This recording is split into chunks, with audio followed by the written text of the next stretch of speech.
All right, this person thinks that there should be male-only spaces in the United States military. Whatever idiot thought of putting women on submarines?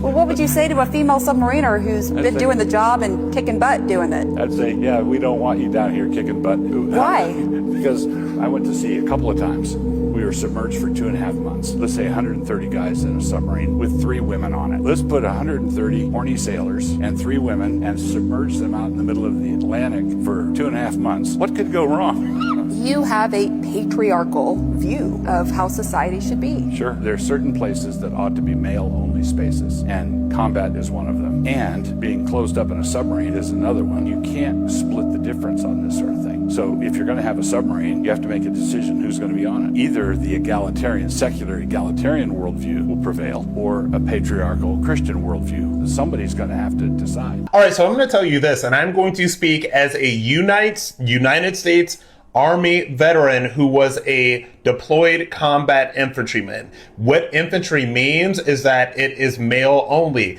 And I agree with the person in this video that combat spaces, and particularly the space that I was in as an infantryman, should be male only for a lot of different reasons. Number one, first of all, there are physical things to, in my case, being a combat infantryman, but in this case, also being in a submarine. There are physical things that you have to be able to accomplish when you are in a combat environment that women are not physically capable of shouldering. All right. Now that is not PC. And that is not very friendly or kind in the words of libs, but this is absolutely an objective truth. All right. There are things that I do physically as a combat infantryman in terms of carrying rucksack, in terms of being physically able to carry my fellow soldiers out of battle, which the possibility is there for that to happen. And when you've got guys that are 170, 180, 200 pounds, you have to be physically able to lift these people. All right.